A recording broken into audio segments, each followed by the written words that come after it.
It's a new day. It's a new day. It's a new generation. A new generation. A new day. It's a new day. It's a new generation.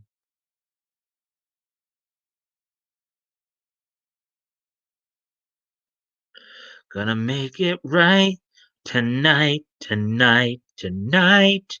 Oh, we're gonna make it right tonight, tonight, tonight. Whoa. And of course, I'll answer any needs questions if you got any of them, while we're waiting for people to come. If there's something you want to talk about or ask about, I'll do my best to answer it. Hmm, let's see.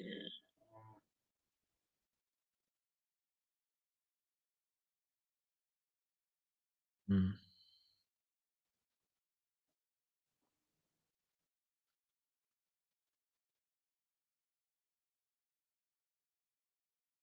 oh, yeah.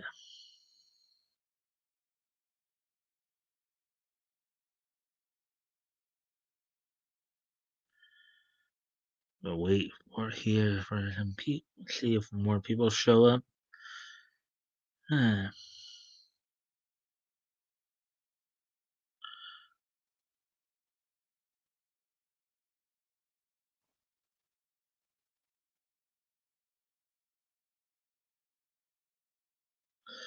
As we're just past the 7 minute mark here, just waiting to see if some more people show up before I get started. Give them a chance to get in here. Um, Again, if you can like and share the stream to see if we can get some more people in here, that'd be appreciated as well. And if you'd like to ask me anything in regards to niche, anime, cartoons, comics, manga, pro wrestling, I'll do my best to try to answer a question. A question. I have the knowledge. If I don't have the knowledge off the top of my head, I can always look it up. So, uh,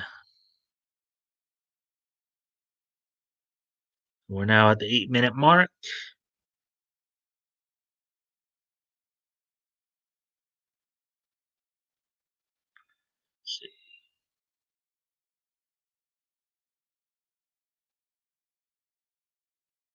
Hmm.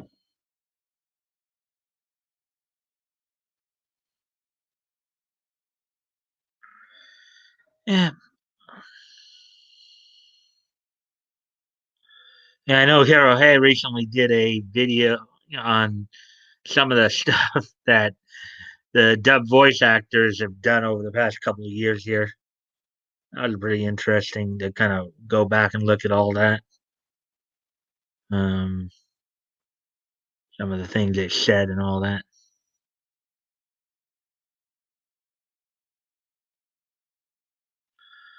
So now we're coming up on 9 minutes here. I will probably get started on reading going through the articles at 10 minutes. So we're just under a minute away from all that, and I hope you will enjoy the content.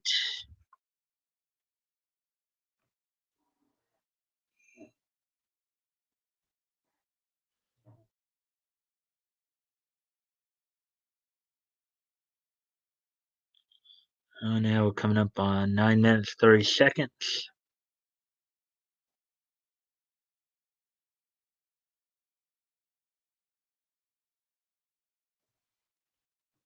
So I'll just get everything ready here.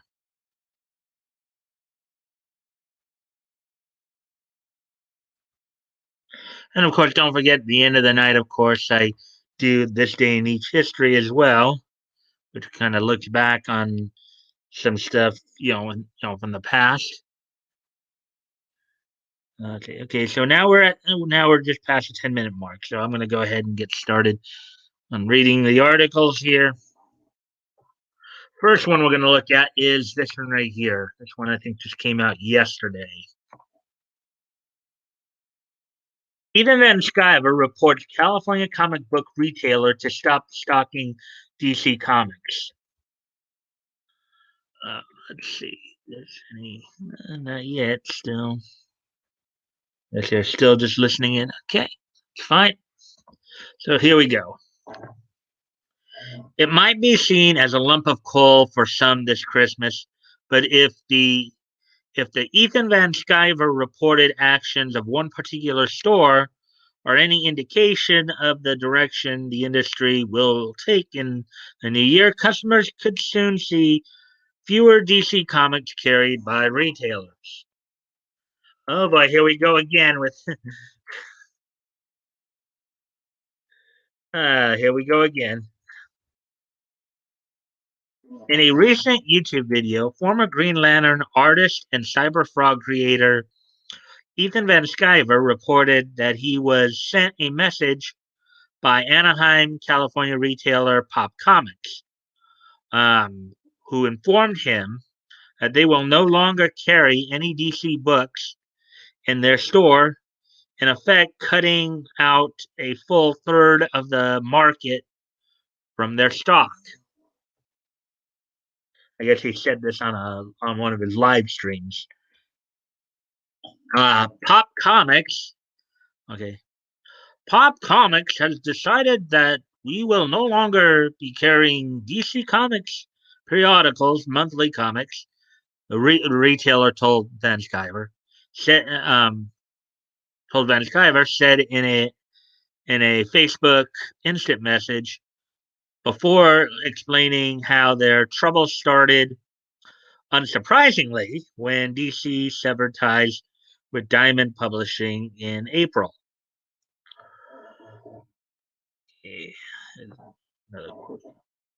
As many of you are well aware, DC decided to cut ties with Diamond Publishing earlier this year, Pop explained. We ensued was what ensued was literally 6 months of chaos for comic retailers. Non-stop chaos. There will be books about it someday, or at least chapters within books.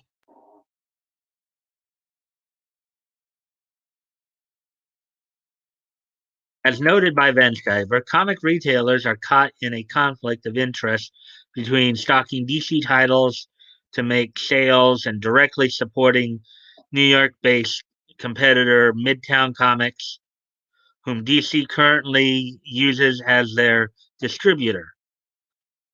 Midtown has a huge contract with Diamond, so DC's distributor maneuvering circumvented nothing. As Diamond has a monopoly on the direct market, EVS argues that DC used the company's brief shutdown amid COVID to wiggle out of their exclusive contract before proceeding to go rogue.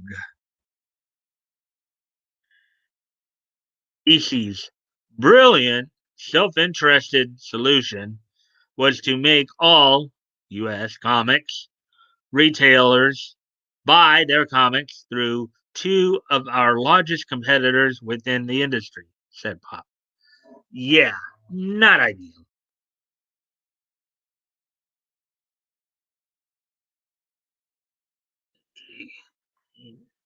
Hey, ATC. People, Mike on the soapbox. We had three people in. Yeah, you're right. People have been shushing. The first person to say something there, ATC. I did start a few seconds earlier, so we got three people in here now. That's cool. So we continue on, and of course, as always, I appreciate the likes and the shares um, to help get the word out. See if we can get some more people in here. So, anyways, back to this. No, Pop didn't name the distributors they go through, and that it's EBS who explained Midtown's working relationship with DC. Again, Midtown is as large a competitor in the industry as you can get, and they handle things for DC.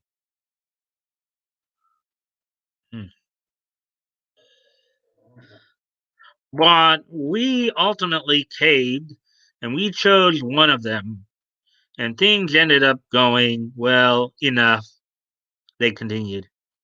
Well, now that one that we chose in the ultimatum has decided that DC Comics are not actually worth their time to distribute.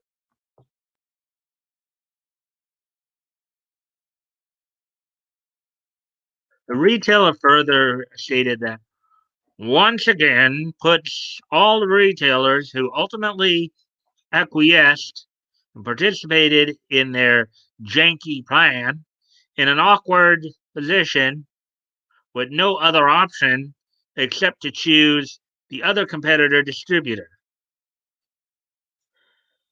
Use another new distributor you don't want to use, or don't carry our comics.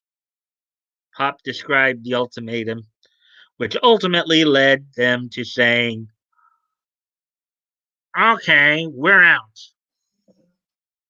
Yeah, a lot of them, DC and Marvel, have been shooting themselves in the foot for the last year, and I think everybody knows it. This is just the latest debacle and everything.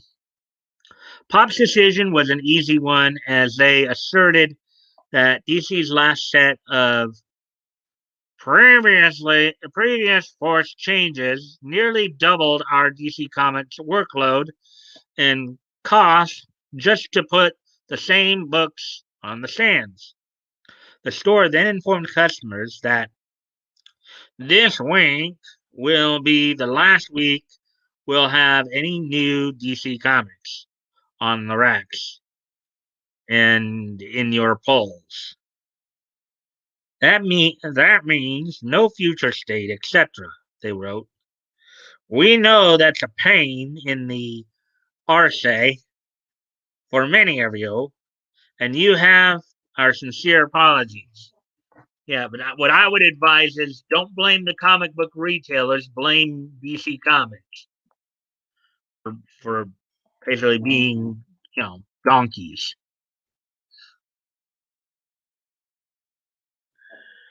Let's see. Yeah, I was a smidgen late. Congrats on 103. Yeah, thank you. I saw that somebody. Um, it's kind of funny. My latest subscriber apparently is somebody who calls themselves Minecrafter Boy, considering how we've been using that term of late. Minecraft, that is. So if you're here, Minecrafter Boy, welcome to the stream. Um, don't know if you are the silent entity there, but if you are, great. If you're not, still cool to have whoever the silent entity is. Anyways, moving on then.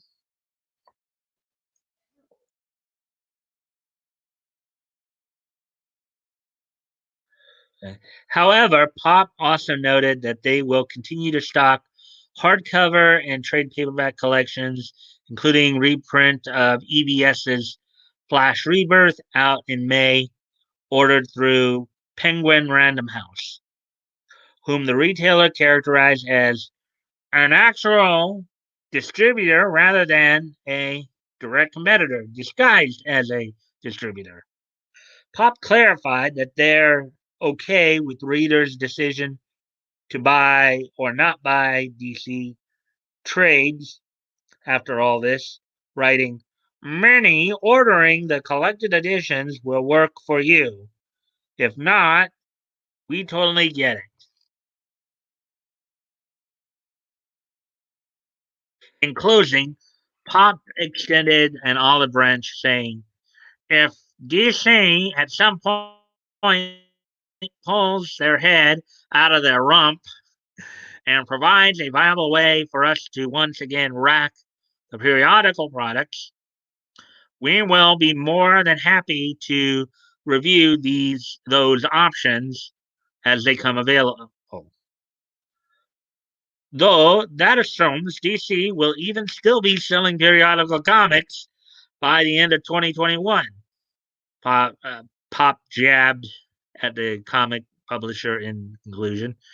Of course, yeah, with the way things are going, I know Flash has been asking that question too, or has been like putting that out there that they may not, at the rate they're going, they may not even, Flash, I think, has made that point. I think Tug is as well.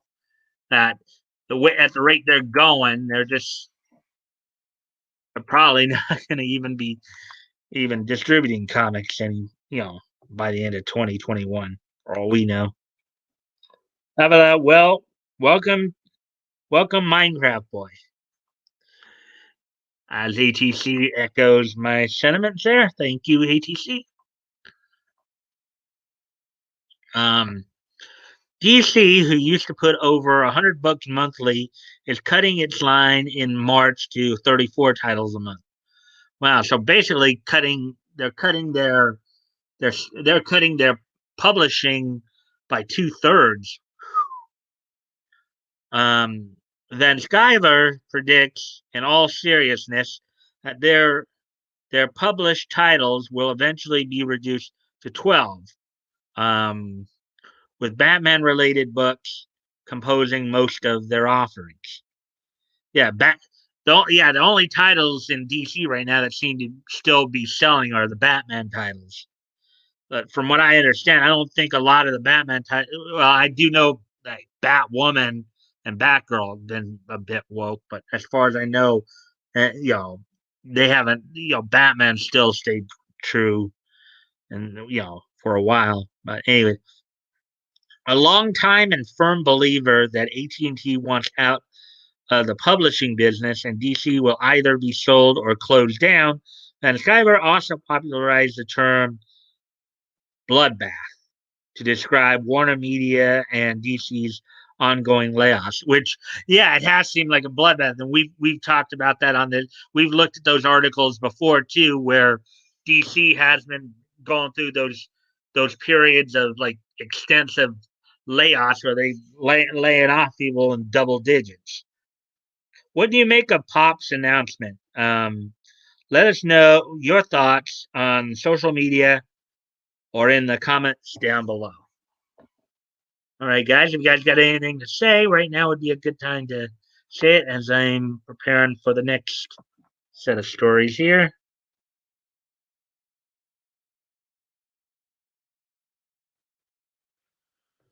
Okay, let me see. I got to go off camera for just a quick moment, so I'll be right back.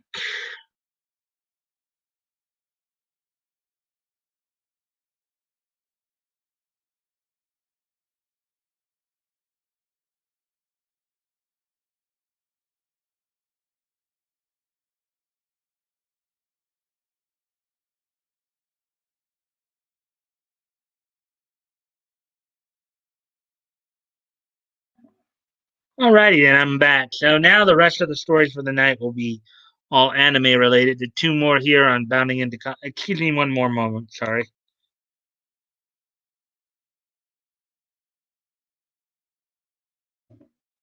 All right, sorry about that. I'm back. Rest of the stories tonight will be anime related. Two more here on bounding into comics, and three from CBR. So here we go. Getting into this next one here. Ohio lawmakers claim Kent State's use of anime history book promotes sexual violence. Oh boy.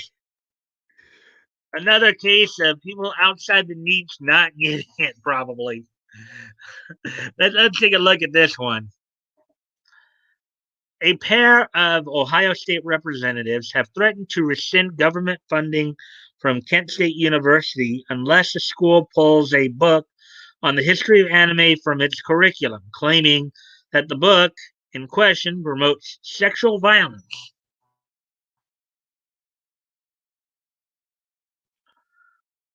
With that, why they say that?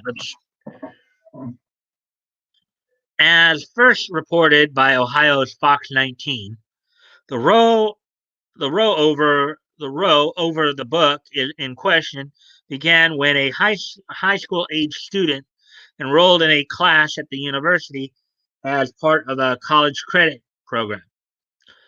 objected to the use of anime from Akira to Howl's Moving Castle, experiencing contemporary objected to the use of anime from Akira to Howl's Moving Castle, experiencing contemporary Japanese animation as part of required reading assignment, telling his professor through an email exchange that the text went against his moral obligations and made him very, very uncomfortable. I wonder what this is about. In response, Professor Brenda Stevens asked the student, um, what about the text goes against your personal morals? Before asserting that it sounds as if you've greatly misunderstood the text.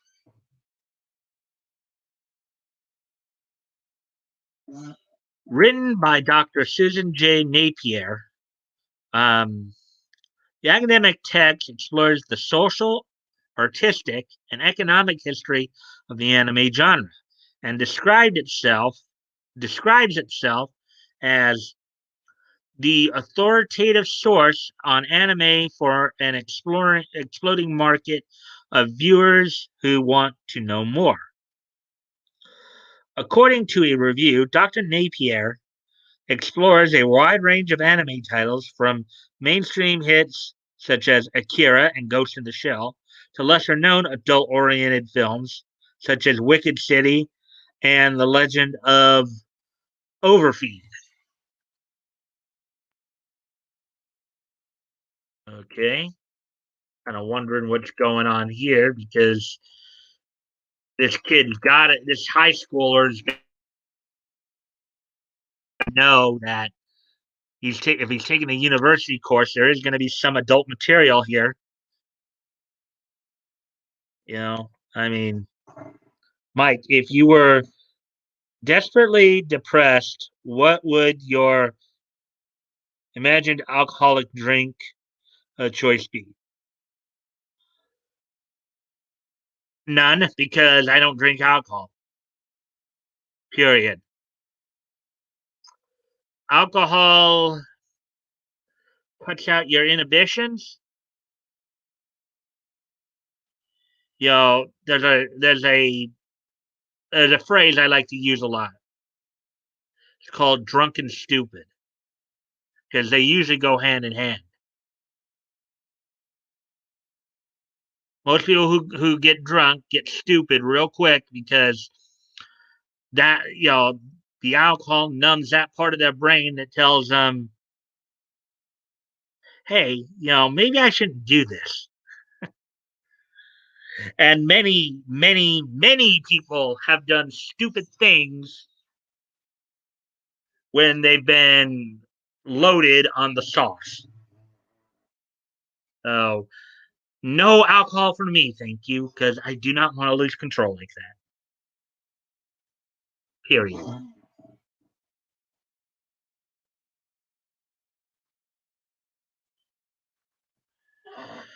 Believing the book to be pornographic in nature, the student's parents eventually brought their concerns to the Ohio state government, where it caught the attention of Ohio State Representative Reggie Stolofus and Don Jones.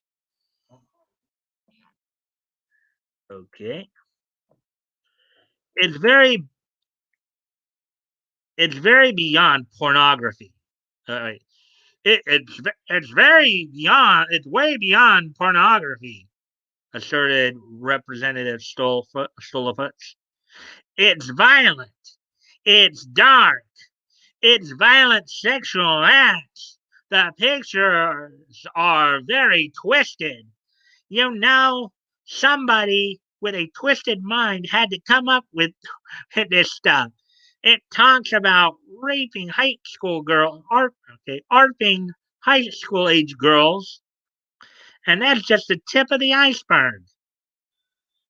We're promoting It at this university, he added, we're promoting sexual violence. Uh, I don't think that's really the case. Okay, one,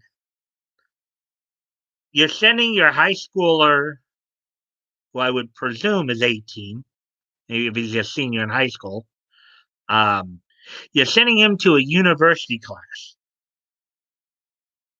The material is going to be very adult. Okay. I mean, apparently this guy hasn't really seen. This kid's probably not seen a whole lot of anime. Maybe the extent of his anime watching has been like for kids stuff, like Pokemon and stuff like that, or Digimon or stuff like that. Maybe that's been the extent of his anime experience. Yeah.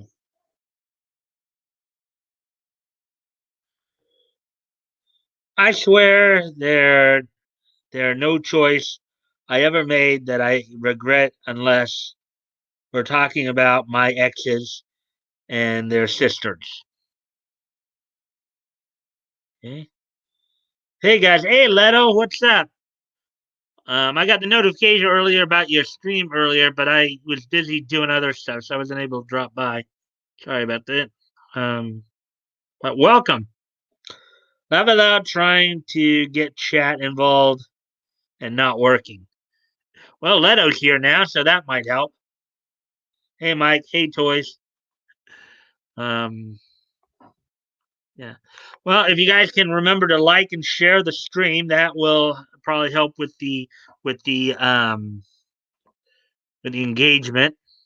Um, trying to get more people, get the word out more and more out there. So, well, anyways, back to the article then here as we move forward here. I let the university know that the material is unacceptable, and apparently they think it is acceptable. Representative Stoles Fuss stated. He continued, so if it's acceptable, all my friends in the General Assembly are going to receive a copy of this book, courtesy of me, and we're going to look through this book and we're going to decide if this university is worthy of giving $150 million of taxpayer dollars to it every year.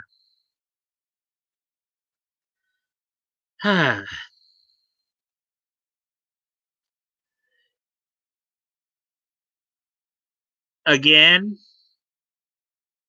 this is more of an adult environment. Okay. If you're taking a college class, you should expect to come across adult material, even if it's not being taught in the classroom. You're going to have interactions with people that probably.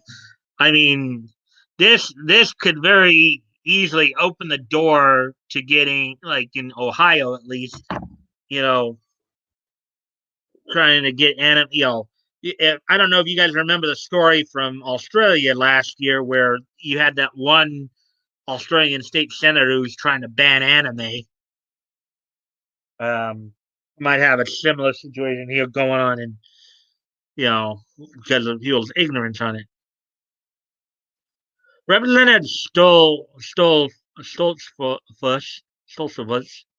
further argued that the student at the center of this controversy is he be provided an alternate assignment, and that the book be permanently pulled from the entirety of the university's curricula. Why? Just because he's underage, or just because his parents or him having a little fit, doesn't mean that everybody else should be denied that resource.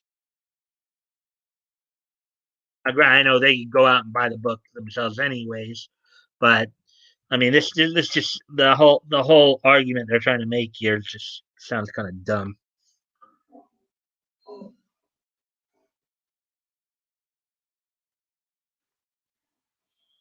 See what you guys have been saying since I last. Hey Leto, how was your dinner with the Mrs. Leto? It was it was me cause we decided just to stay in and eat her food. Oh boy. Oh boy. Love it loud Leto. You should have offered to make dinner. Food tastes better um, when you're the one making it. Hmm.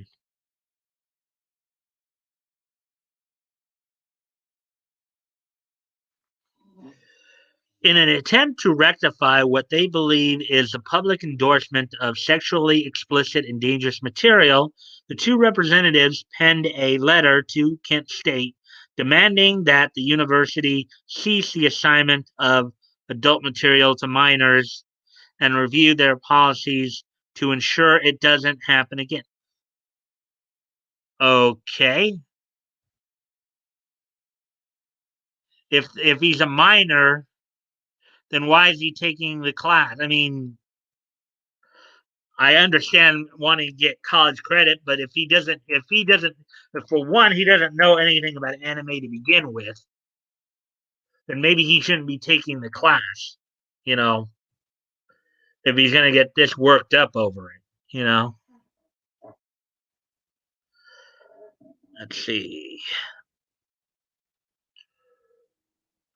The graphic sexual violence detailed and glorified in some of this educational material the student's parent shared with me is deeply disturbing, wrote the representatives. Just as disturbing is Kent State's refusal to take any action or make any accommodation for the underage student. Quite frankly, it appears Kent State University is awarding college credit for studying porn.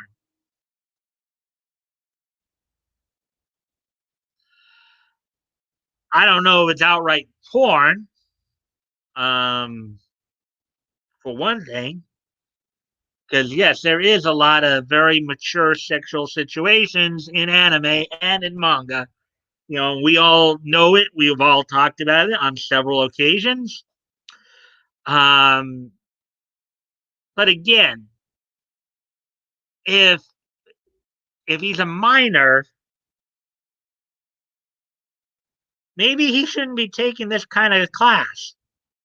Maybe he should wait till he turns 18. I was going on the assumption that he might have been 18 already, but he may not be. Okay. And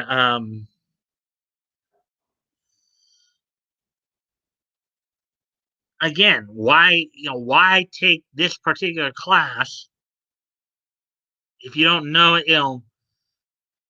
At least wait. At least wait um until you're 18 and try to take it. But I mean, giving college credit.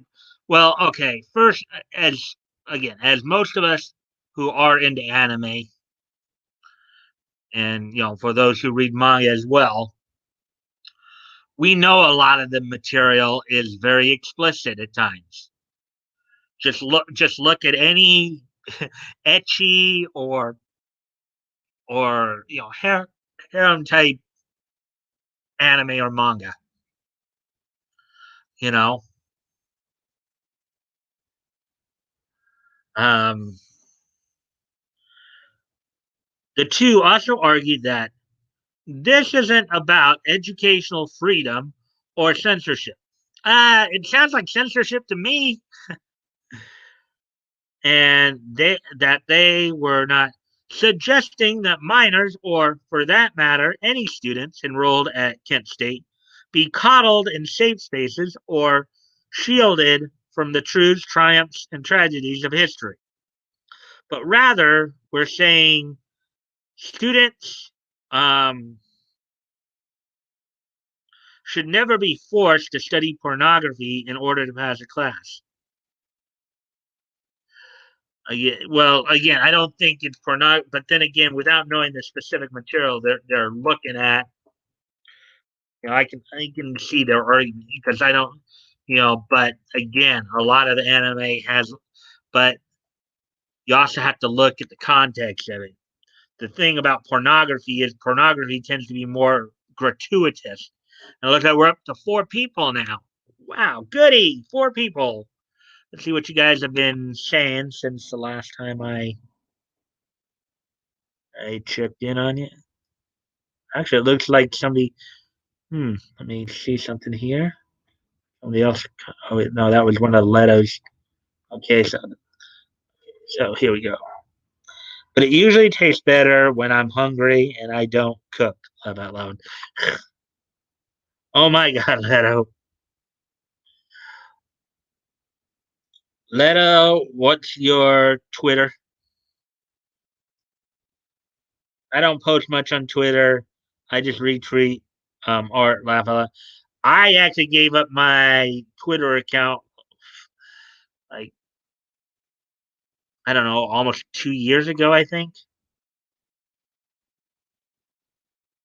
Or that's cool. Wait, did I hear porn?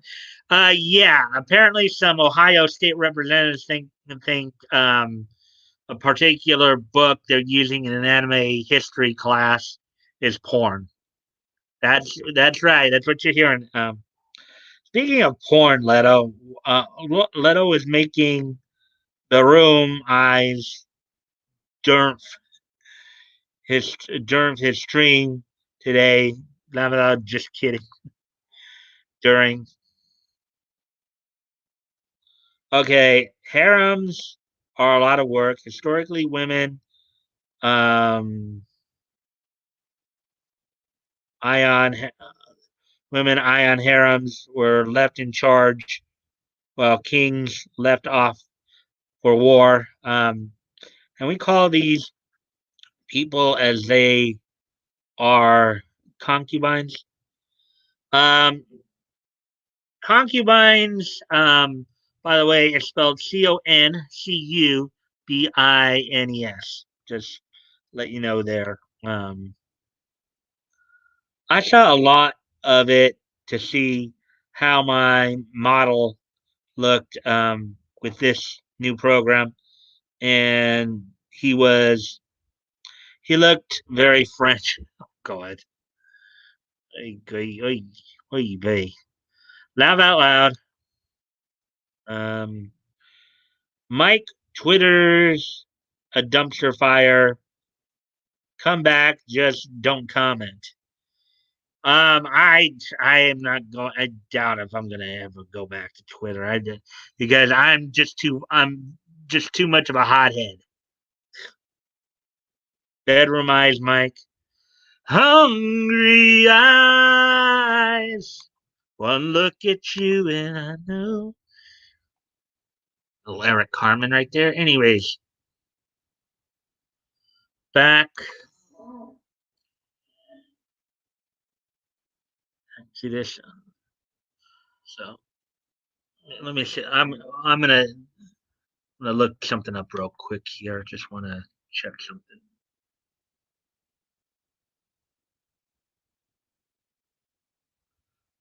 Okay,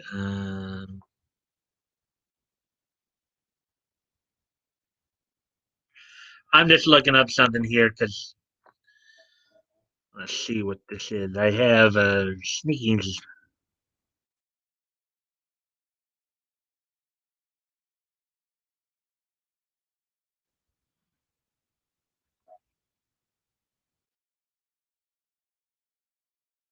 Makeup. Okay.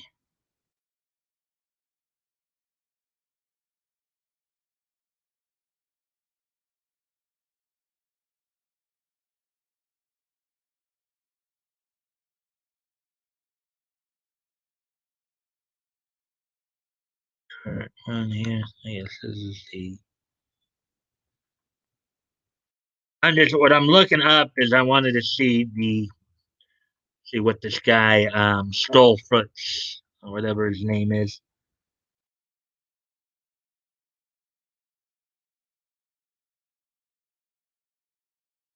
See what his.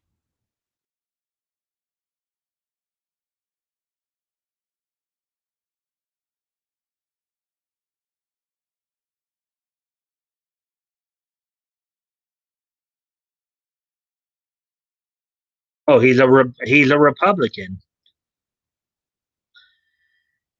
My guess is this kid probably comes from a Christian background, home where maybe he wasn't allowed to be exposed to anything in regards to. And he's actually a fairly young Republican. He's a fairly young guy too, 40 years old. Oh. I just wanted to take a look and see that because you know see some more things. Mike, I'm already down 2 bottles of whiskey and started my third. Um, there's room for fun. Laugh out loud. Damn it, down 2 bottles. 2 bottles in one day. Hey, wait, that's full. That's a full 100 milliliters. Well, within bottles I buy, anyways. Hey, Woody, how goes it? Yeah, Woody, we're talking right now about an interesting little story here out of Ohio where the Ohio state legislators are calling a particular anime history book pornographic. So, in a statement provided to Fox 19, the school noted they were aware aware of an objection raised about a reading and assignment in a freshman composition course, and explained how to engage students in the importance, power, and beauty of writing. The composition faculty offers many sections of freshman composition, some with themes they believe will be particularly interesting to college age students. So there's more. So there's like a composition class and with an emphasis on anime. Okay. A section of the composition course titled "College Writing One: Social Issues Through Anime" teaches college level writing through the prism of critical social issues prevalent in the internationally popular art forms, such as mental health challenges, stereotypes, violence, and relations between men and women, the university wrote. The assigned text is related to the subject matter and prepares the class for dialogue about themed issues. Faculty have academic freedom to communicate ideas for discussion, learning to fulfill the course objectives.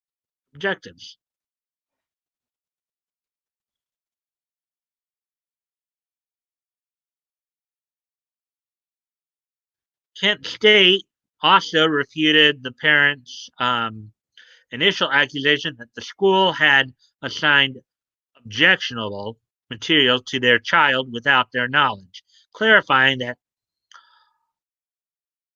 all students in the College Credit Plus program, as well as their legal guardian, must sign an acknowledgement that materials in a course may include mature adult themes before they enroll in a course.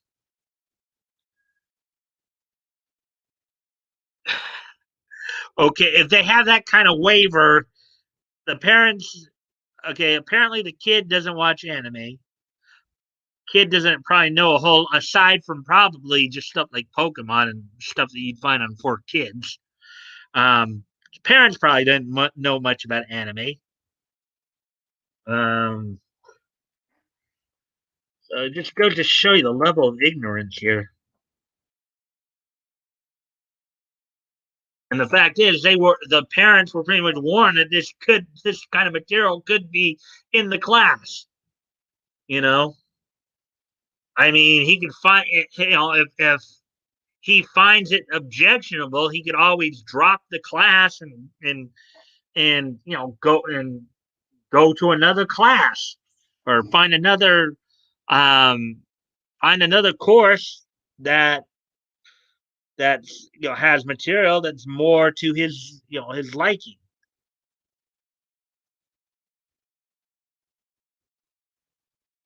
Hello, Leto.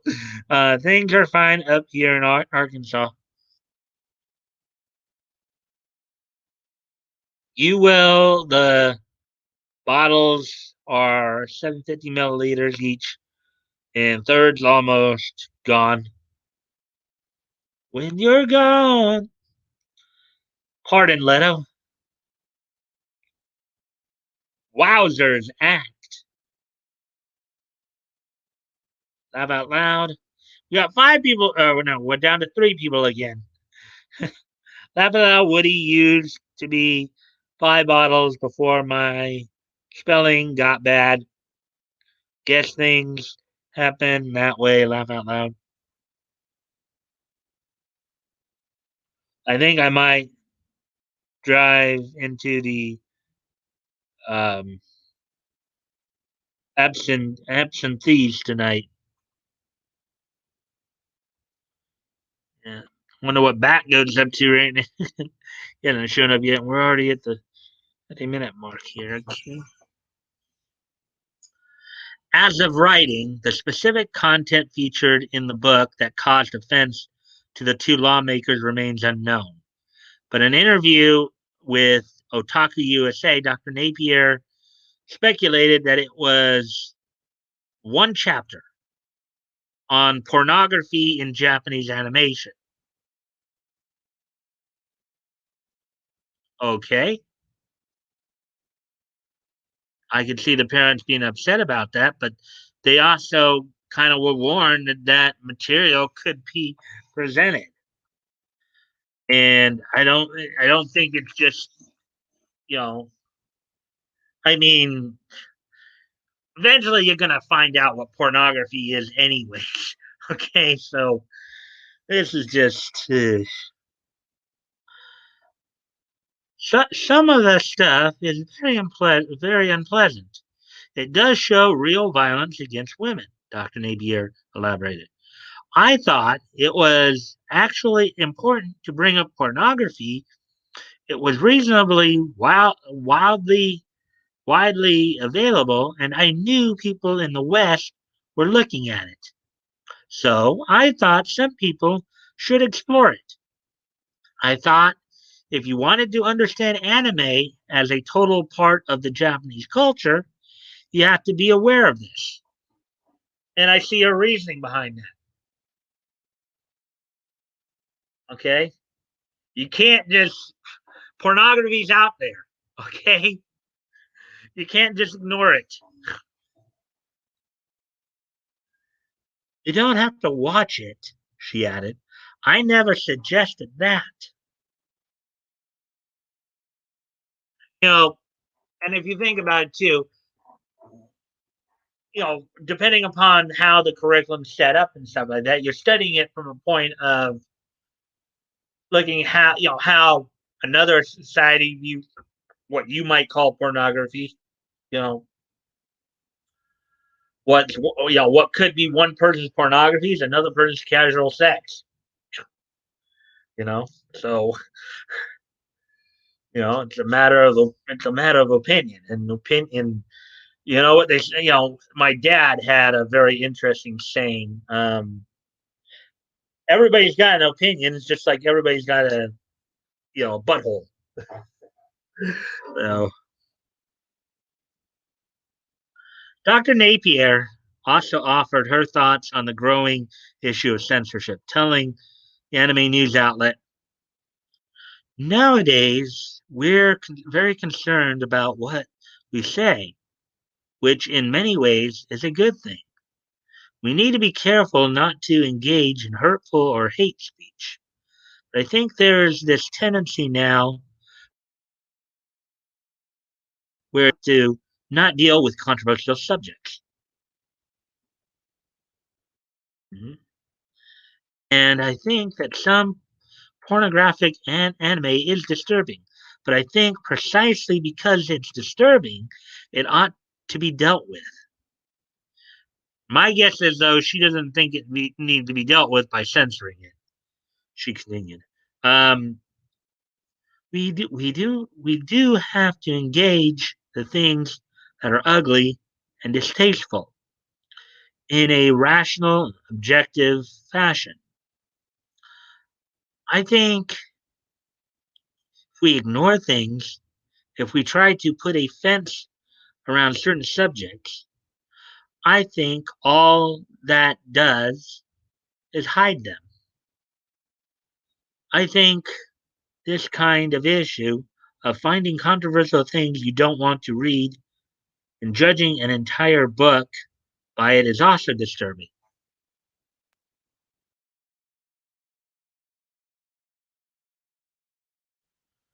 As you just said, most of the book is about the variety of Japanese animation. It was shocking to me they would want to have the book banned and use terms like pornographic about the book included. And apparently this is all over one chapter that that is studying pornography in anime, but again, probably from an academic standpoint, not like going out and trying to promote pornography. The idea of feeling that if you don't like a subject, you ignore or suppress anything controversial is not a very sensible way to approach a subject. It can come back and flower even more because it's seen as forbidden, which is true. And that right there is a classic case. That's classic. That's a classic situation there. Whenever you have some kind of major entity like the government or social media or whatever, whenever you have them trying to shut something down like that, that just leads everything to going underground. You know, I mean, even back when you had the Comics Code Authority going on with the comics, right? And I've talked about that before. In the 60s and 70s, you'd have underground comics that would sell out of like pot shops. We now kind of have the Indiegogo group, like guys like EBS and Tug with that too. But a lot of times, the more time you try to censor something, the more likely it's going to become more popular because, as they just pointed out, it's going to be looked at as forbidden. What do you think of Kent State's situation? Let us know your thoughts in the comments below or on social media. Well, again, I think in this case, and usually I'm not a big person for agreeing with universities, but in this case, they're in the right here. If the kid doesn't want to study that material, then he can go to another class. He can go to, this if this is a composition class and they're dealing with it with social, I mean, if this is not his cup of tea, transfer to another class, another subject altogether. Find a subject matter that is more to your moral upbringing and or your concerns and likes.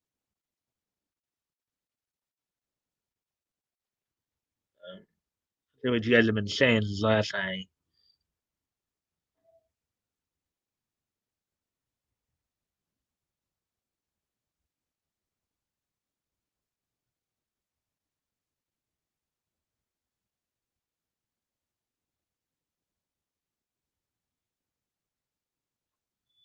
Let's see. How about we think we saw that.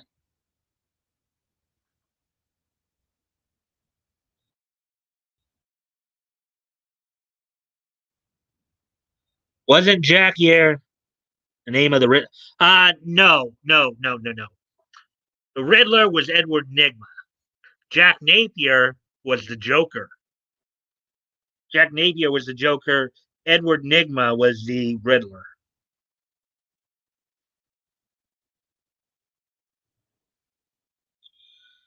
Sharing for Leto have the class, or he can female dog until you accept his bleep scent. Why they show Kiki Delivery Service that is a wholesome movie, lava, because I think it's to point out the ignorance.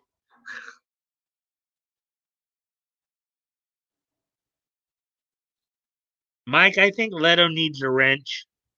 Um,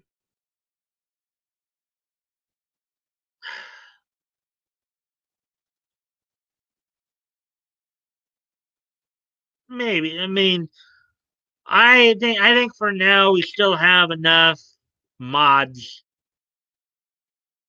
Um, I think for now we have enough mod. Yeah. Well, if I consider maybe, I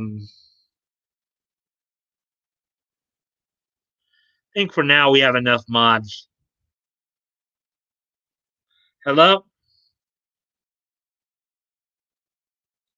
hey there, Redfield.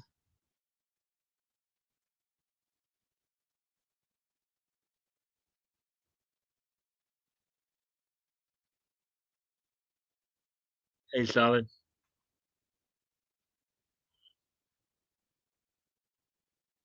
Leto. Now I think you're drunker than me. Me with a wrench. I'll have to decline. I might go mad with power. Well, again, we had this issue come up a couple months back when somebody came in. I gave them a wrench like right away, maybe a little too quickly, and then ended up rescinding it. And not that I think you'd be a problem or anything like that, Leto. I mean, yeah, right now I'm not looking to. I think I have enough mods for. I mean, there are maybe one or two people that I would, if they ever showed up, I would probably give a wrench to almost right away. You know, but aside from that, I think for right now, I have enough mods because ATC's a mod, um, Backgoat's a mod, Anonymity's a mod. So I think up until you started coming, I'm almost all the guys were mods. So, but now you're here, and also Solid's been here more often. I'm starting a gaming focused channel. I've had Leto, Mad with Power is better than ATC with power.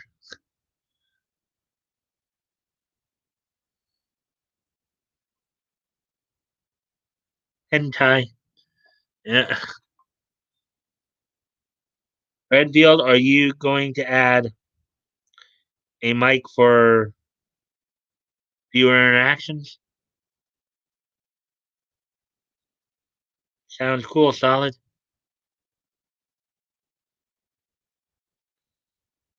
The Action Toy channels, not sure yet. Leto, he did and he did an awesome playthrough in Noir. Um, had me from when I tuned in. Let people know that's good. Smiley face.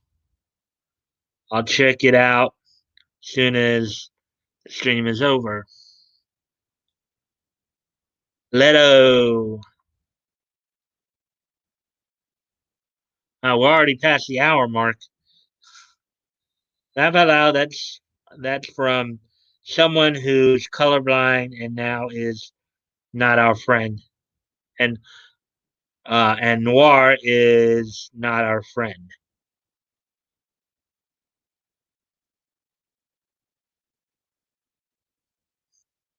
Meanwhile, the moist posterior cat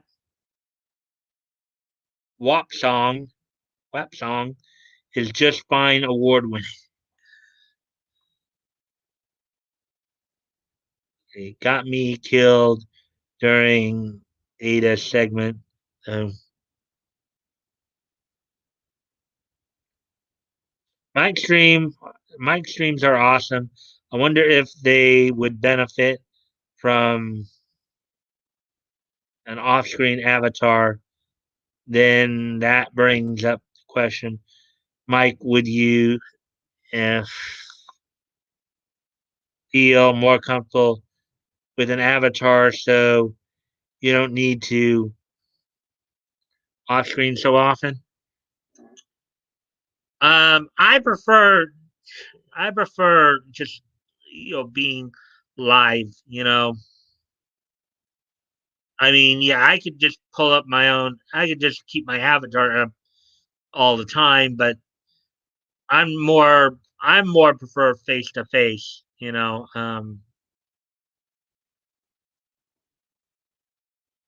I guess I think I know what you're talking about because Leto has one of those, I believe, right, in his streams. So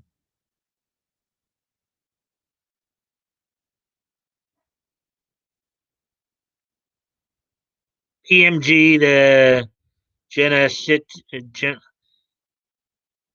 PMG the Jenna situation was a thing in and of itself. One crazy, you know, female dog isn't the norm. Yeah, I realize that. What's the WAP song? Awesome, Mike. You wouldn't be Mike if you had one.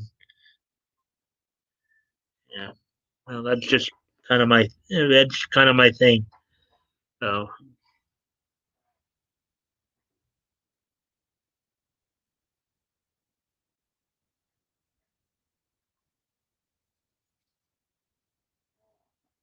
meant OG Mike, not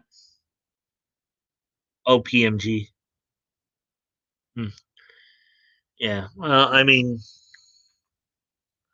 yeah. So, anyways, wow, we're already past the hour mark. That one article right there took quite a bit of time.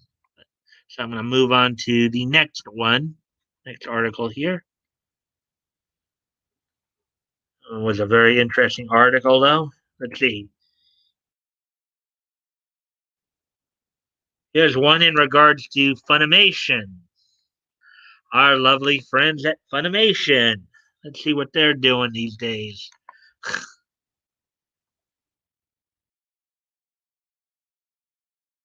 Funimation offers Akira SD Blu-ray owners free upgrade with 4K version. Following the announcement that Akira would be receiving a 4K Ultra HD home video release, Funimation has announced that owners of the original Blu-ray release can upgrade their physical copies of the film to the upcoming version free of charge. Originally released in 1988, Katsuhiro Otomo's iconic anime classic has since seen three separate Western Blu-ray releases, one in 2009, a 25th anniversary re-release in 2017, and a 4K limited edition in 2020. Much to the dismay of fans, these Western Blu-rays, including the recent 4K release, featured only the SDR standard dynamic range copy of the film, rather than the HDR or high dynamic range um, version widely available to Japanese audiences.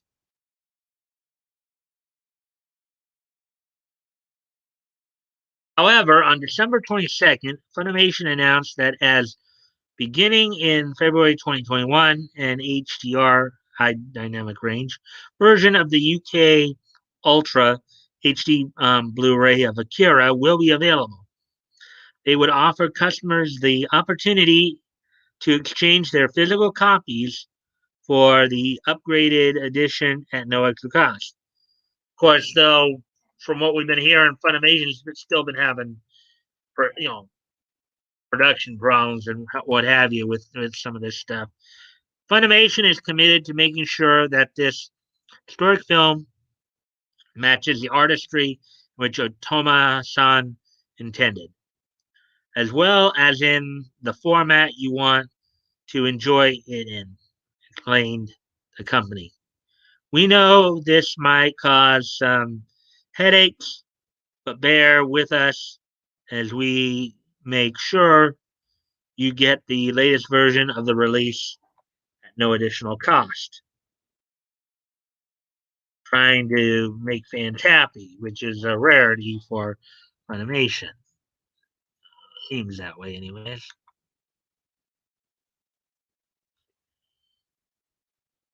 Okay, I'll bowing out as typing is no longer in my ability. I can't even say OG and still typing something else. Boys, maybe have some intermission water as or a chaser. I don't want to hear your kidneys complain tomorrow. Laugh out loud. Yeah.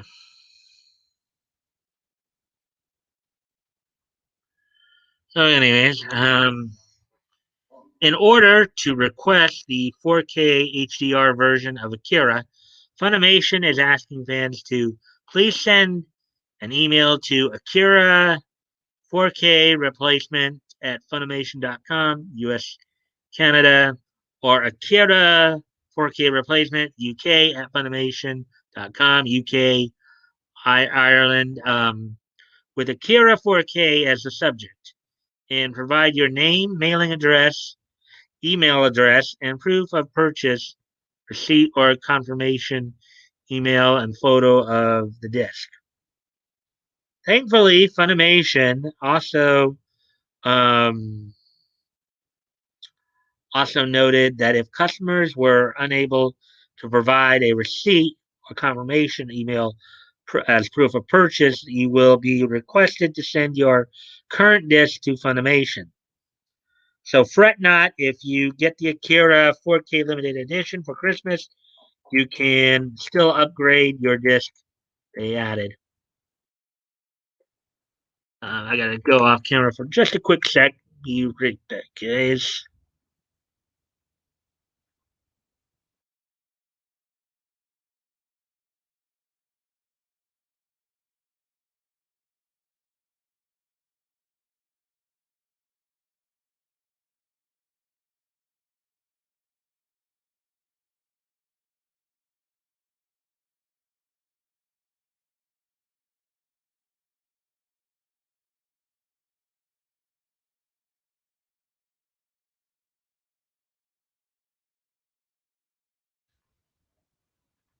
Anyways, I'm back there. Let's see. Look at Funimation trying to act like they care about their fans. Uh-huh. According to Funimation, the 4K UHD disc will be ready to be shipped by February 2021. What do you make of Funimation's Akira promotion? Let us know your thoughts on social media or in. Well, I think even as Leto just pointed out, it's it's like one of those things where all of a sudden now they're trying to make nice with the fans.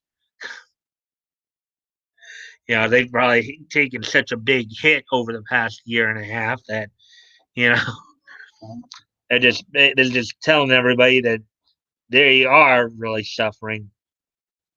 I used to have a Charlie Weaver bartender toy, battery powered. He would shake up a drink.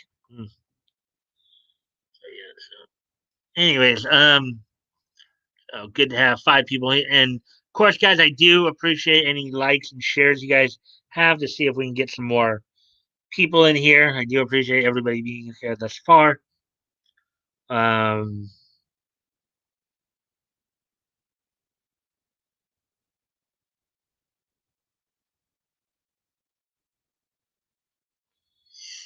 So yeah.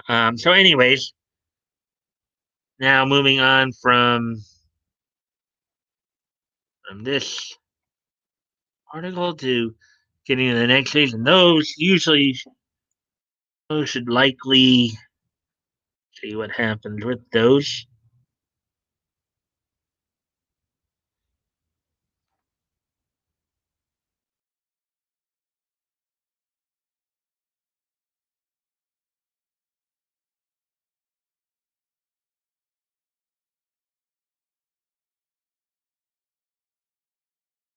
And from the CBR, as soon as I can find it.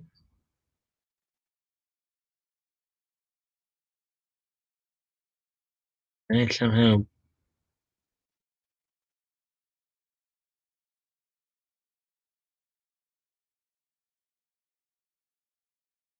oh, here is the.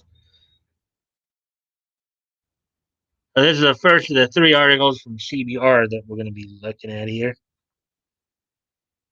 Crunchyroll and Sony are playing damage control for them, probably telling Funimation how to act like a company. Yeah, I mean that. Yeah, that says something. That says the sad state of affairs. Where you said that they're telling them how to be a good. By the way, Woody, you and Batgoat and Mike stream was a great one. Um, had some good laughs on there to work. Yeah, well, hopefully you can join. Hopefully you can join us sometime, Leto. You can come into the studio and chat it up. Way to work. Sorry, guys, my left hand isn't responding. Old battle axe wound, and I know, sound like an excuse, but if need be, I'll provide proof. Left. That's all right. Hey, every sometimes people have bad days or bad situations. That's okay. You know, you don't always have to be the life of a party. Sometimes you just sit there and observe.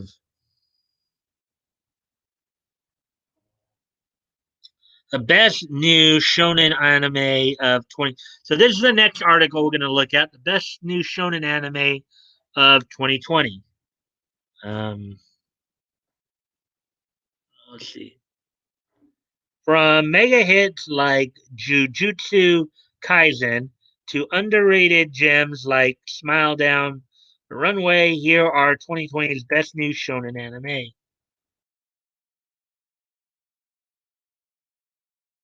From One Piece and Detective Conan to Black Clover and Boruto, many of the most popular anime of all time have been shonen series, which is true. Many people associate shonen with action series, but shonen is an umbrella term for any anime or manga aimed at teenage boys and encompasses multiple genres. In 2020, popular pre-existing shonen franchises such as Fire Force, My Hero Academia, and Haikyuu. Haikyuu, for those of you who don't know, is a volleyball anime. Um, had continuations, but what are the most promising new shonen anime this year? When I've seen this title a lot in these articles, so Jujutsu Kaisen. It's hard to talk about shonen without bringing up a Shonen Jump adaptation. Jujutsu Kaisen is about a Japanese teen named Yuji Itadori, whose normal existence takes a turn when he discovers a cursed object belonging to Sukuma, the king of curses. Such a dangerous object naturally attracts similarly dangerous enemies and allies alike. And Yuji finds himself in the middle of it all when he ingests the cursed object, meaning he swallowed it. Oh boy. He gets entangled in an ongoing struggle between sorcerers and spirits, putting his life on the line to protect humanity from dangers unseen. Jujutsu Kaisen is an action heavy, horror themed series with strong world building and complex battle systems clearly inspired by series like Hunter x Hunter. It's the most popular anime of the fall and arguably the biggest shonen anime debut this year. Tonikawa, Over the Moon for You. Tonikiwa, Over the Moon for You is a Crunchyroll original slice of life romantic comedy. It could not be any less similar to Jujutsu Kaisen, but it's a strong new shonen series nonetheless. The story starts with Nasa Yuzaki, a hardworking student preparing for entrance exams. One night on his walk home, he notices a girl across the street that takes his breath away. This is set up for the perfect boy meets girl scenario, except as Nasa crosses the street to talk to her, he is suddenly hit by an incoming truck. Reminds me of Yu Hakusho a little bit there. Barely conscious, Nasa still manages to do what most romance protagonists take episodes to do, confess to the girl.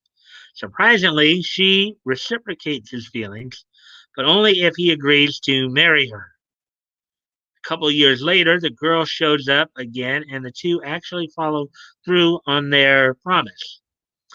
Tonikiwa, Over the Moon for You, is a wholesome rom com that skips the chase and follows the cute day to day of this adorable married couple brought together by unconventional circumstances. Whoa, okay, that's an interesting anime. Sounds like one I might want to check out at some point. Ah,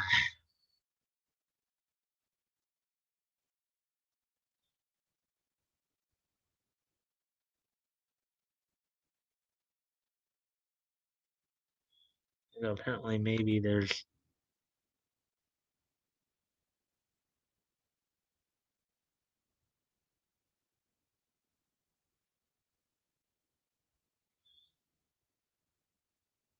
old battle axe. I understand I too have a wife. Oh boy. No, Mike, seriously, Mike, he got a battle axe wound.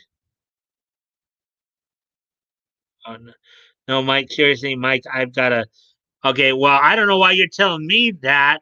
Um, Leto was the one who responded to you about Leto. And you really must be getting drunk if you're confusing me and Leto. Thinking the same thing, Leto. A Norm Macdonald joke. He calls his wife an old battle. Well, that joke's been around even I think even before McDonald, Norm Macdonald. So hey, just getting home, going to eat real quick. All right. Well, hey, anonymity, welcome to the stream. We got some interesting stories we've been going through tonight. Hey, anonymity. Hey, Anna.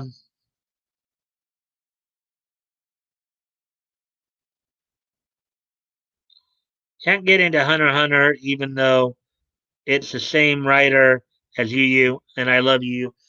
Yeah, Yu is my all-time favorite, and I like Hunter x Hunter too. Um, you know, my only beef about the only thing with Hunter x Hunter, I wish that they had brought the Blue Water cast back to dub the 2011 redo of the series as opposed to having Bang. I mean, not that I have an issue with Bang Zoom's voices or anything like that, but you know, Blue Water, the ones up in the studio up in Calgary, there, they did the dub for the 1999 Hunter x Hunter dub. I would have loved to see them do the 2011 dub. It always threw me off that Sensei's voice was Frieza's voice. Oh, and Yu Yu Hakusho, Genkai and Frieza. Yeah, I would watch that Over the Moon. Same with you, Mike. Actually, as a married guy, I would think you would probably want to even watch it with your wife. In fact, it might be a good one for you and ATC to sit down with your wives to watch. And, you know, and anonymity, maybe you and your girlfriend or girlfriends might want to get together and watch it too. Evening, and gentlemen. Hey, I'm an auditory learner, Mike. I'll listen to a book once and tell you what happened on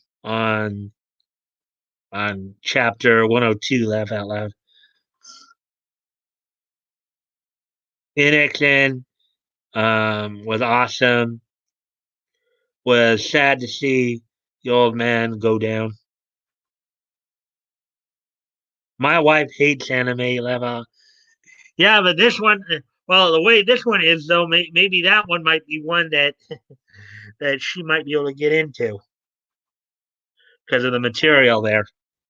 I just started watching a certain scientific accelerator. Yeah, I know you're really up for that. This the certain series, right? Certain magical solid, certain magical index, and certain scientific railgun. Yeah, those are good series. Anyways, back to this article here as we're now coming on an hour and a half here. Um, Kaku Shigoto.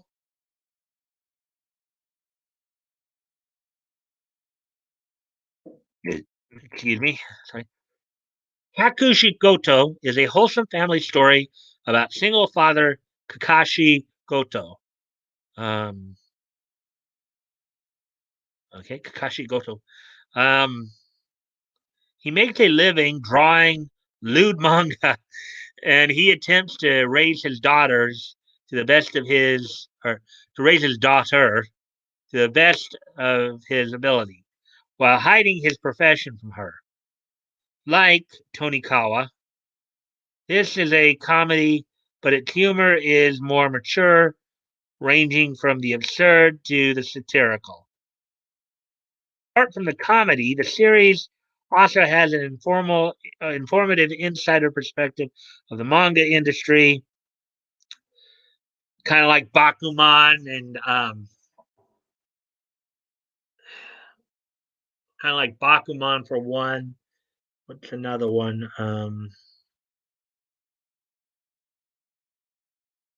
Comic Party. Those are, Comic Party in particular was pretty good. Comic Party and Comic Party Revolution, even though they were dubbed by two different.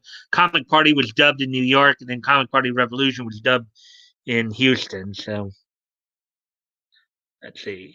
Okay, we read that part. And some of the unreasonable conditions mangaka had to work in, especially if they wish to be successful.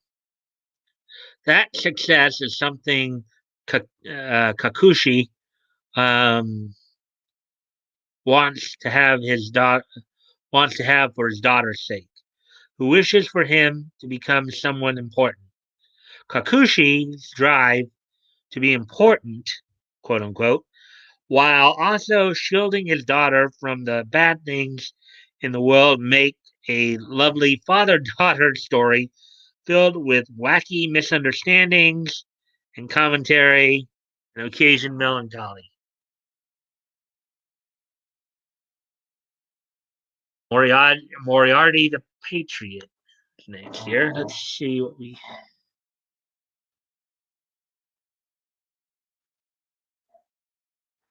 Nope, she just likes CSI and mystery shows. I like Kaku Shigoto already. That sounds funny. Yeah, it does.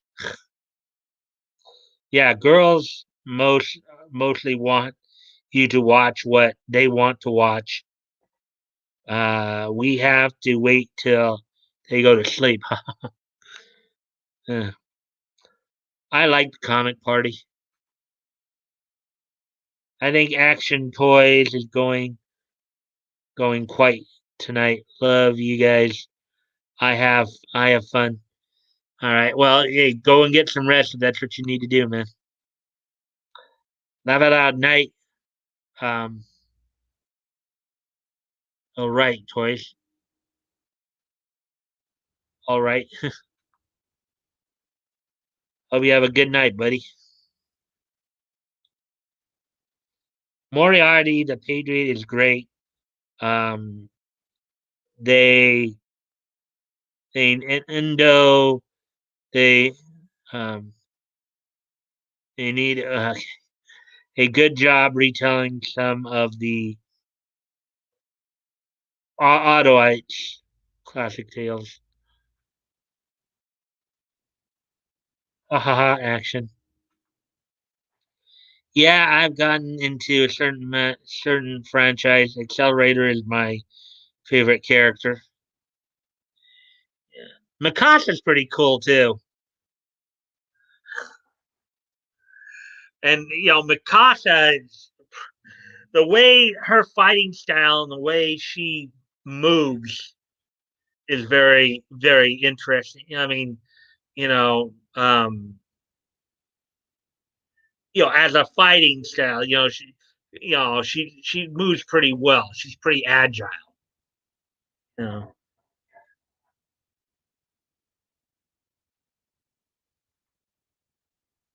So Arthur Conan O'Doyle.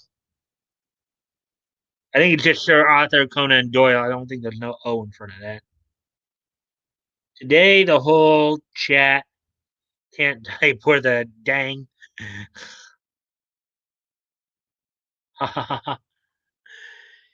Yeah, maybe some of you got. I don't know if any of you decided to get sauced over the weekend. Too drunk for YouTube, not too drunk to Twitch. Though I'll watch all till the end of the stream. Yeah, it's fine. I like that they used Aleister Crowley as an antagonist. Letter.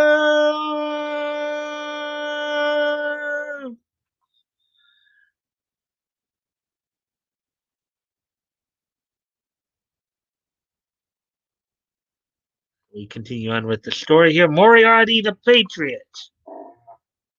Moriarty the Patriot is a spin on the classic Sherlock Holmes stories told from the perspective of his arch nemesis, Professor Moriarty. The series reveals Moriarty's background and how he becomes the villain fans of the original Arthur Conan Doyle stories know him to be. As a psychological historical drama focusing on political themes like class disparity, it's easy to see how it's flown under the radar with casual shonen viewers. That said, it has a solid foundation and complex characters that fans of the series like Death Note could enjoy. It does sound kind of interesting. Even with no familiarity with the original books, this telling of Moriarty's story is an engaging one.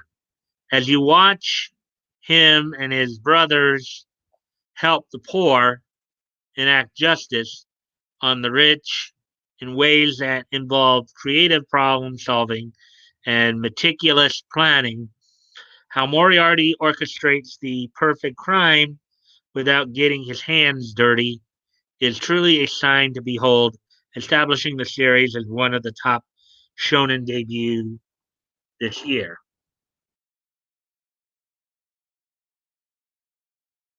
I'm going to go off camera for just a quick second.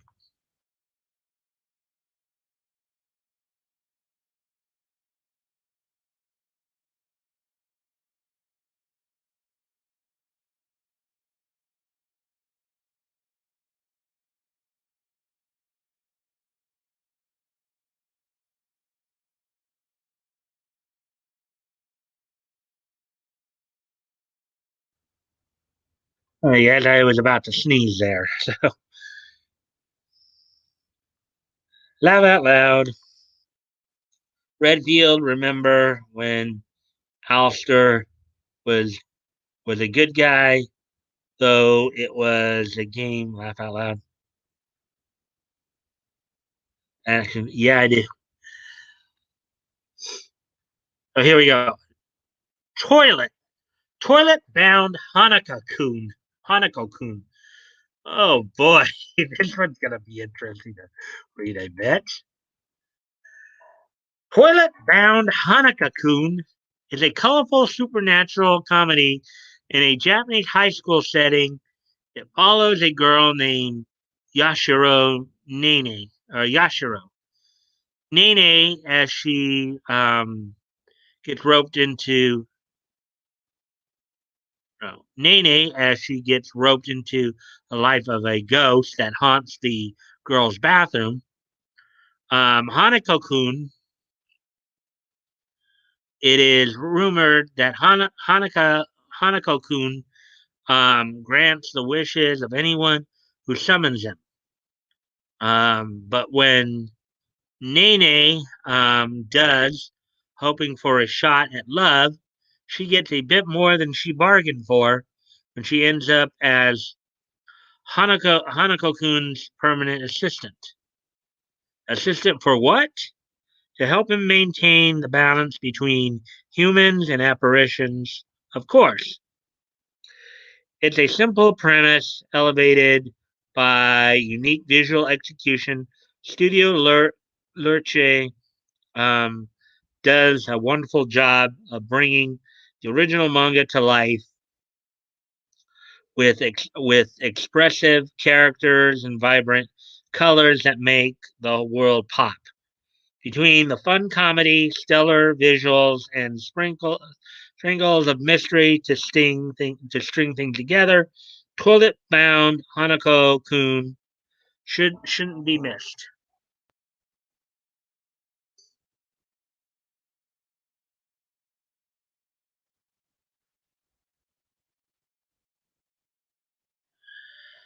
Let's see now. Oh, did I? Oops. Oda is frequently depicted as a good guy, not a bad guy. Okay, okay. As I'm X plus years laugh aloud, um I the only I the one. Never mind. I've getting yourself a little confused there, right? Redfield, Demon King, yet Man of the People. Weird name for an anime for no toilet being involved. Oh, I don't know. May, I don't. Well, unless you've seen. Well, maybe the toilet is where Hanako-kun lives. After all, they did say that he apparently haunts the girl's bathroom. Maybe it's in the girl's toilet that he actually lives. Wow, we're coming up on. Yeah, guys, this is gonna probably be the last main story. That I know I said I had up to six, but these stories went longer than I thought. We're already coming close to an hour 40 here, so I'm gonna have to start wrapping up pretty soon here. Um,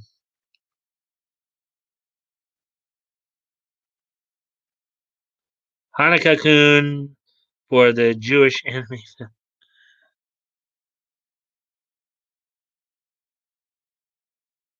Oh, then that'll make it worth watching.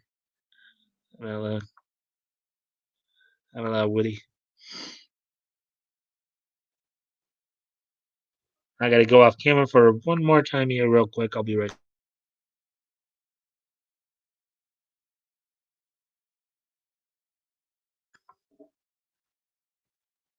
Okay, so,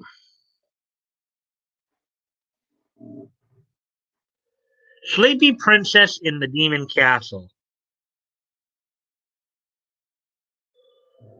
Sleepy Princess in the Demon Castle is exactly what the title states, sort of. It's about a human princess named Cialis, who is captured and imprisoned by a demon king. What do princesses do while they lie in wait for their hero to rescue them? In Cialis's case, sleep or try to. Turns out Cialis has some terrible insomnia. Because of this, she's far from a passive damsel. Each episode follows Cialis as she makes life for her demon captors a living nightmare. Um, all in an effort to get some shut eye. That sounds like a very interesting premise.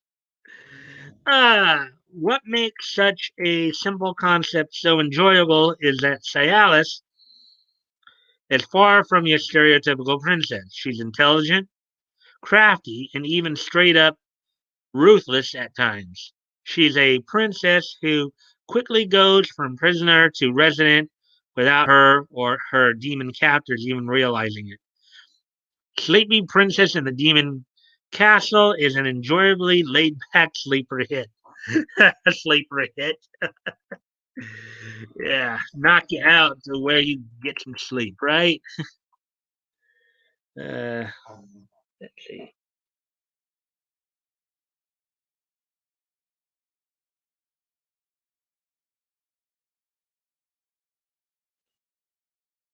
Oh, yeah, actually, we saw that. Excuse me one more time, guys. Sorry, I'll be right back.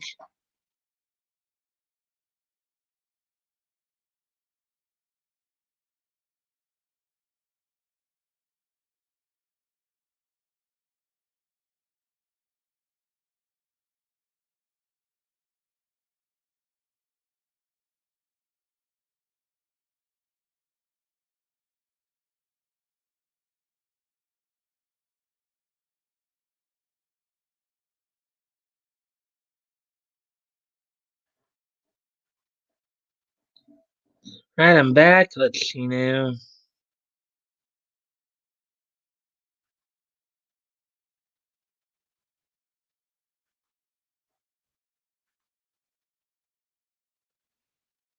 Um, these last two sound like really fun premise. Yeah, they do. Let's see. Yeah, I'd watch that one.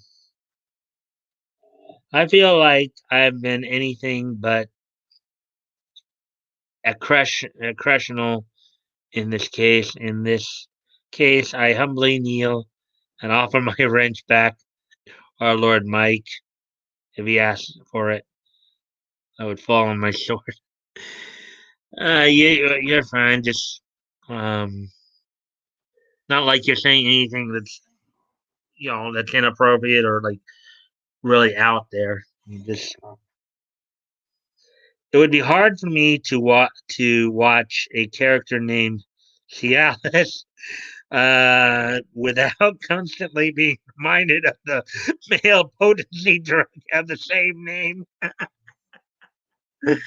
Oh boy, toilet humor. Uh, as a noble savage that I am, savage. We have 6 people in here now. Cool. And guys, I do appreciate any and all likes, to help get more people in here.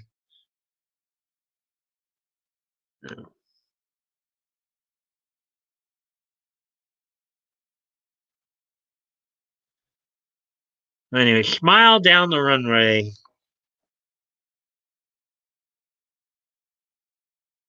Smile Down the Runway is a drama following two characters, aspiring model Chiyuki Fujita and student designer Ikuto Shumura. Um, as they find their way into the fashion industry, fashion design and runway modeling aren't the first thing that come to mind when thinking of a shonen.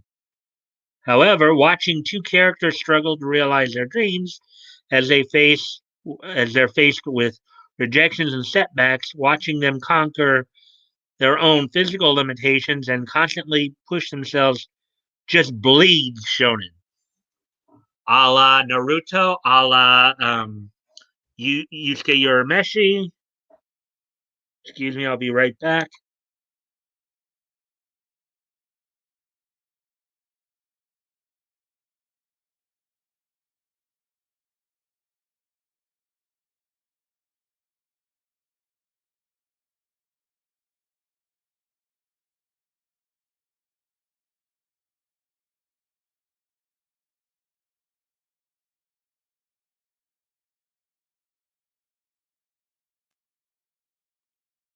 All right, anyways.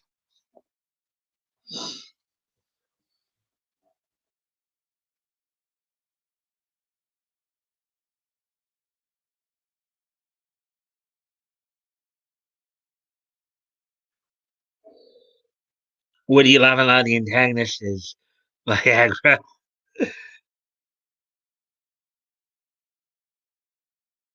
If Woody, I love you. Project Runway, but it's an anime. Laugh out loud. Ah,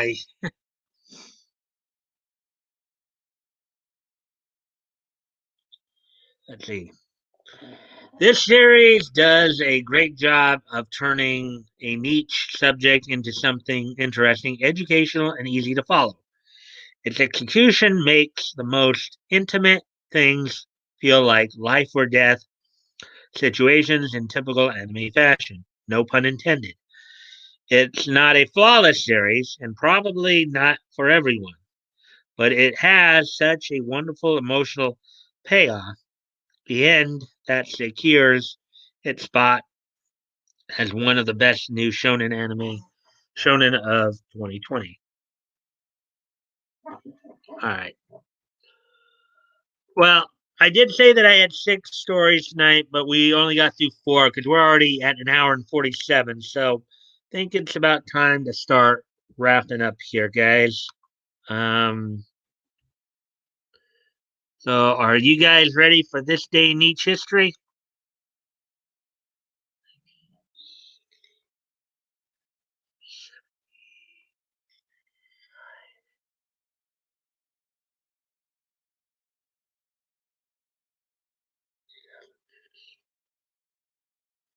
And as per what I usually do when I don't get through all the stories, the 2 stories I didn't get to tonight, they'll probably be the first on the list for tomorrow night. So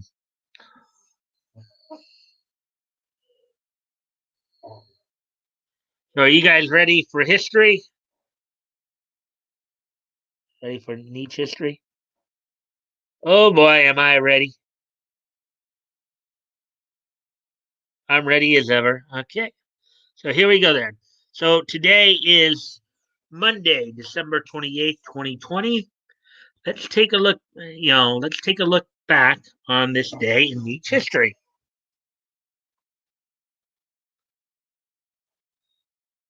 History, yay! Hold on, let's highlight these. Wait, what's the anime that has idols of zombies, a great um, idols of zombies. Not sure about that one. History, yay! So here we go. So let's.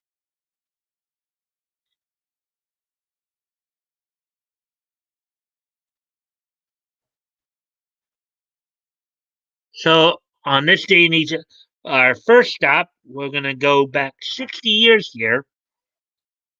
On this date in 1960, on this date 60 years ago, the 5th issue of Wendy the Good Little Witch from Harvey Comics went on sale on newsstands. On this date, 60 years ago, Wendy the Good Little Witch, the 5th issue of that from Harvey Comics, went on sale on this date in 1960. It was only 10 cents and had 32 pages. Of course, this is part of the Casper franchise, Casper the Friendly Ghost. So That happened on this day in 1960. Let's move on to the next thing here.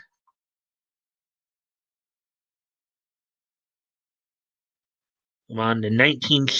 So our next stop is going to be 1970.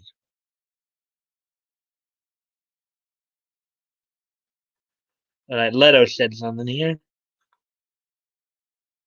I don't think I know of an anime like that, Toys. Yeah, I didn't really hear about that one either. So doesn't, doesn't ring a bell to me either. So, anyways, on this date 50 years ago, back in 1970, up in Vancouver,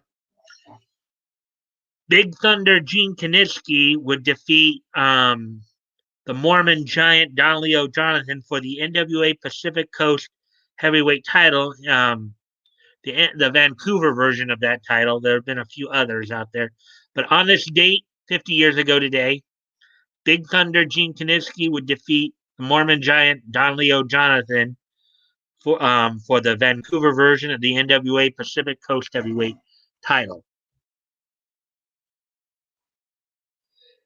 This is, of course, this is coming off of his run as is just basically about a year after his run for his run as NWA World Champion had come to an end at the hands of Dory Funk Jr. So, he's moving on to the next piece of each history.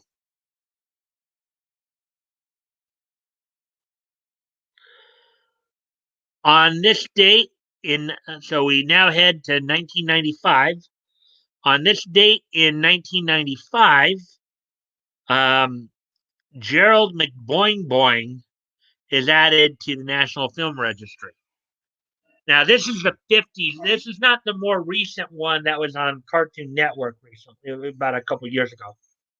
This was the original Gerald McBoing Boing that was back in the 50s. The National Film Registry is basically it's a I think it's like a institution or organization that preserves classic movies and television series. Essentially, for a movie or a TV show like Joe McBoing Boing, um, to get added to the National Film Registry, as I understand it, would be very similar to when a star gets a when a, like a actor or actress gets their own star on the Hollywood Walk of Fame. Yeah. Oh, I love Gerald McBoing Boing.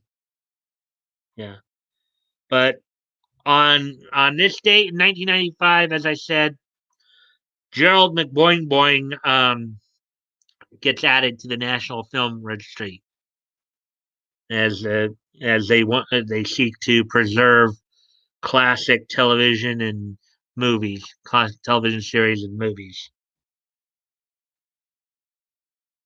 And so that was 25 years ago today. And finally, on this date in 2015, the anime Anitore X, Anime de Training X, would complete its run in Tokyo, in Japan. Um, the first season of Ani Tore X would finish. It would complete its run in Japan on this date in 5 years ago today. So